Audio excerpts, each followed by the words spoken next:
তাকাই ডানে বামে শুধু পুরুষ আর পুরুষ, কোথাও কোনো নারী নাই, তাহলে সেই আন্দোলনের রূপটা কেমন হতো? আমাদের অভ্যুত্থানের দিনগুলোতে যদি আমরা একটু যাই, একটু চোখ বুজে কল্পনা করি সেই দিনগুলোর কথা, এই যে বিশাল জনসমুদ্র ছিল, সেই বিশাল জনসমুদ্রে যদি শুধুমাত্র পুরুষ থাকতো, যেদিকে তাকাই ডানে বামে শুধু পুরুষ আর পুরুষ, কোথাও কোনো নারী নাই, তাহলে সেই আন্দোলনের রূপটা কেমন হতো?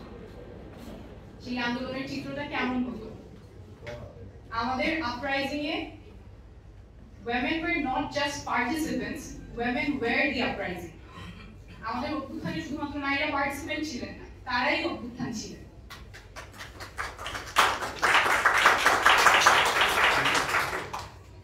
একদম সামনে থেকে আমাদের নারীরা নেতৃত্ব দিয়েছেন।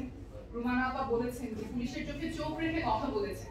সেই যে স্লোগান, কে এসেছে কে এসেছে, পুলিশ এসেছে পুলিশ এসেছে, চোখে চোখ রেখে যেমন কথা বলেছেন, সমাবেশে সামনে থেকে নেতৃত্ব দিয়েছেন, মিছিল করেছেন, এবং আমরা তো অনেকগুলো আইকনিক ছবিও দেখেছি যে নারীরা রিকশায় দাঁড়িয়ে স্লোগান দিচ্ছেন বৃষ্টির মধ্যে।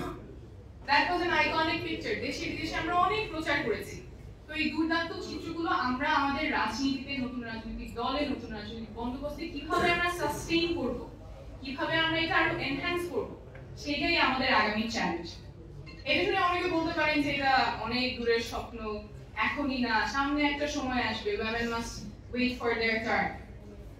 ইতিহাসে এটা অনেকবার হয়েছে। একদম খুব সম্প্রতি যদি আমি বলি, আরব স্প্রিং এ নারীরা সামনে থেকে নেতৃত্ব দিয়েছেন, সেটা ভূয়সী প্রশংসিতও হয়েছে।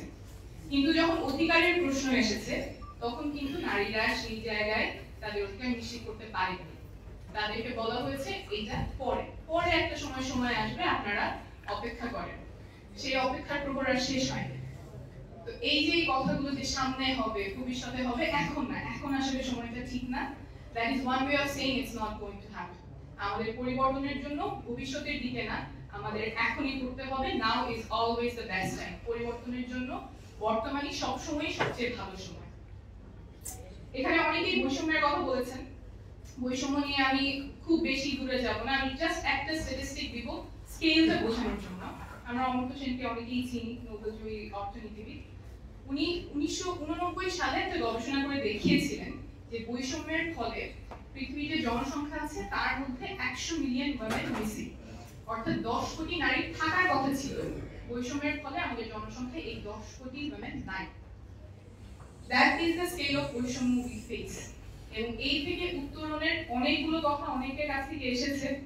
আমাদের এটা অ্যাকনলেজ করেই শুরু করতে হবে যে বৈষম্য আছে, এবং রাজনীতিতে আমরা যদি women voice incorporate করতে চাই, enhance করতে চাই, sustain করতে চাই, we must acknowledge the place we start from.